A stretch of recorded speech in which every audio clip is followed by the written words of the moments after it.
Today we're going to judge the soldering skills of Reddit. We're going to find some posts that look like people are struggling with learning how to solder, and we're going to give some advice on how really to do it and to do it well. So this one is struggling with, it looks like they are soldering this chip onto the board rather than trying to desolder it. I see a lot of flux here around the pins.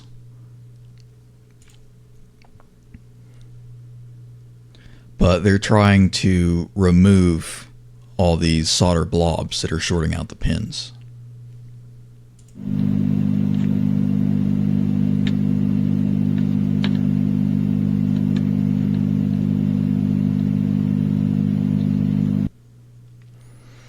So there's a few things I notice. If you're having this much trouble, you really want to use some wick to pull away this excess. And as far as wick goes, it can be really tricky to get right. And I like that it's using the chisel tip iron. That helps a lot with the solder wick. But also the wick that has the flux in it is a big help in comparison to the flux-free stuff. So that's the first thing I would do, is use some wick here. And I'm also noticing that some components have been moved. This crystal oscillator looks like it could even be damaged. That could just be the casing. But this capacitor here is going to need to be touched up and repositioned.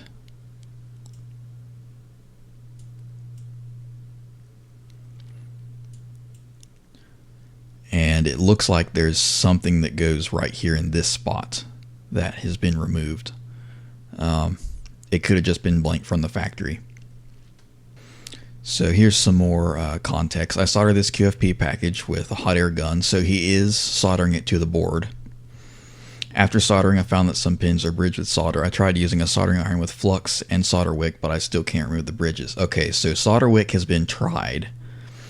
What's the best way to fix this? Should I use more flux and drag solder with the iron, or reflow the area again with hot air? Any tips to clean up the pins without damaging the pads? So pad damage isn't a huge concern as long as you're not using a lot of pressure trying to drag solder.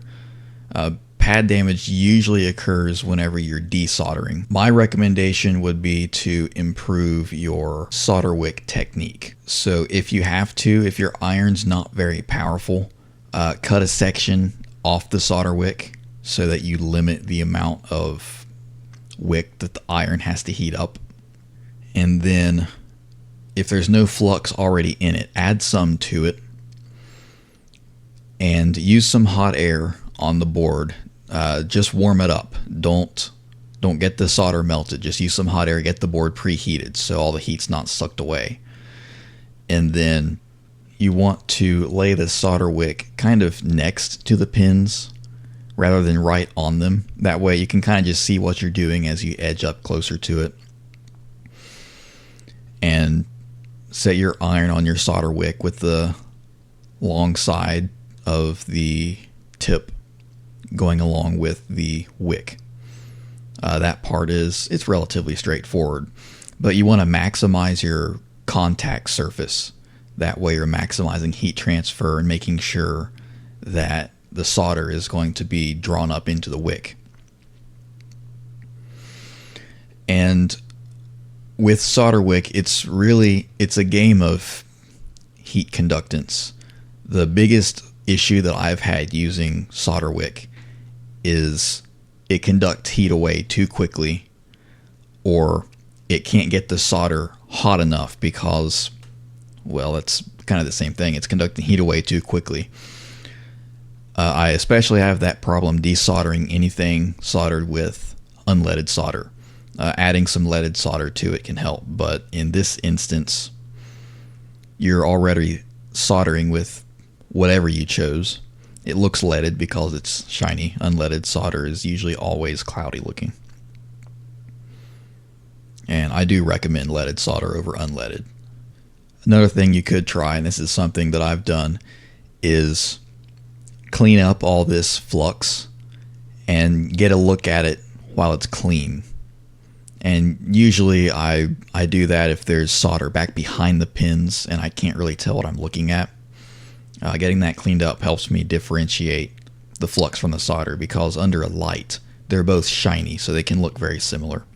And then from there you can also clean your iron and then come back to the solder, get it off, clean your iron, come back to the solder, get some off. That helps also. But I would recommend practicing with the wick, figuring out what works to get solder sucked up into it. Even changing your brand of wick, especially if you're using a cheap wick. The nicer stuff that has flux in it is really a big help. And your iron, this side of the chisel doesn't look so great. And that could be a big problem to heat transfer.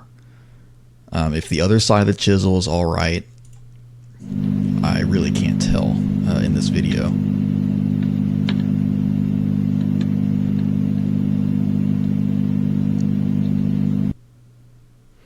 It looks like a little bit of that is wet.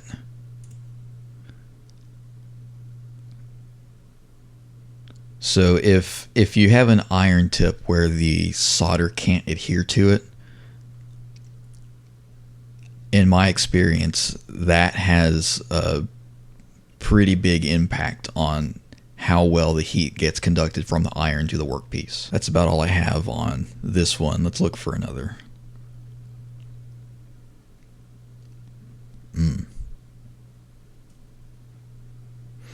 Okay, so here's somebody having trouble desoldering controller sticks for a PlayStation controller, probably PS5. This is common.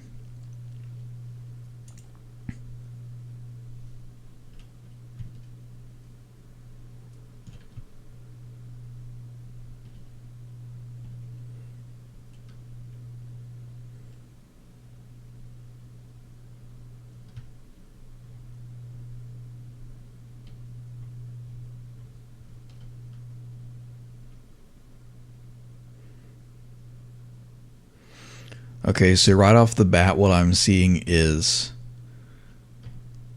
I can't get this image over far enough to view the very edge. What I'm seeing is the conformal coating was not cleaned off. That's what all this black charred stuff is. And what a conformal coating is, it's usually clear, and it's just a non-conductive coating that goes over the entire finished board to protect it from moisture.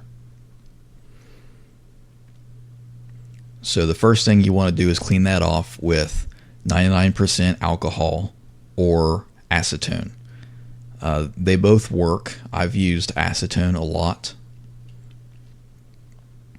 and some of it is really difficult stuff. Sometimes a Q-tip works all by itself with the solvent.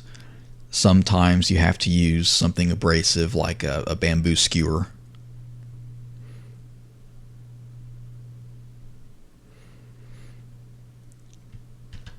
And there is evidence right here that a Q-tip has been used for cleaning.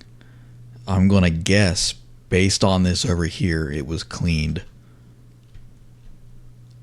after this attempt. Or it was attempted to be cleaned before and not fully cleaned. So that's one reason this person is having so much difficulty with this. And then over here, I'm not seeing quite as much black charring. They might have learned from their mistake on the other side and cleaned it up better. Although it is still here, and it's still not great looking. But some of the solder is actually removed. Whereas on this side, almost none of it's removed. So what I would recommend here to begin with is first remove the conformal coating, and then work on it one joint at a time. And first add leaded solder. because the melting point is lower. It's just a big help when desoldering anything. Almost everything that's mass manufactured is using lead-free solder. So leaded solder or something that's low melt. But I always recommend leaded solder is a lifesaver for this kind of stuff. And what you want to do is add the leaded solder, keep it nice and hot, and then there are a few different ways you can go about this. You could use a manual spring-loaded desoldering pump, and I like to do that to get the bulk of the stuff away if I don't have an electric vacuum desoldering pump handy. And those, they have a whole technique of their own, so I'm not going to go into detail with that right now.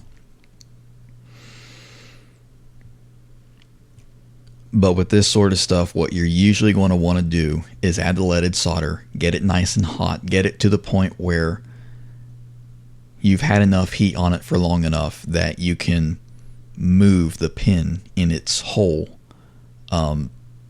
with very little force. You don't want to use a lot of force in general while soldering or desoldering. And then what you want to do is remove the solder with the wick or the spring-loaded pump. And then you want to see after it cools down if you can still move it. And by cools down, I don't mean like cools down so you can touch it. I just mean cool enough to where the solder is no longer liquid.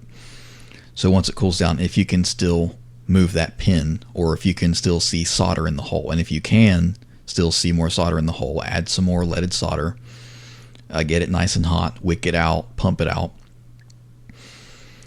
Generally, I like to start with the spring-loaded pump and then move to the wick, unless I have, again, the electric vacuum desoldering pump or desoldering gun. That can usually be used all by itself. Still adding leaded solder, usually. And you want to do that for every hole until it's free. And I don't know if there's anything surface mount on the other side, but this is the struggle in the picture, so I'm not going to worry about the other side. And using that method, all of these should be free with relatively low effort. It's not particularly difficult when you get the technique down. It's just, it takes time and you can't rush it. Every time I try to rush something is when I break something, or I pull a pad, or I pull the plating out of the through hole. So that's all the advice I have in this video. If it's helped you at all, go ahead and hit the like button and subscribe. That way I know doing more of these videos is going to be worthwhile for you guys and be a real help to the community. See you guys in the next one.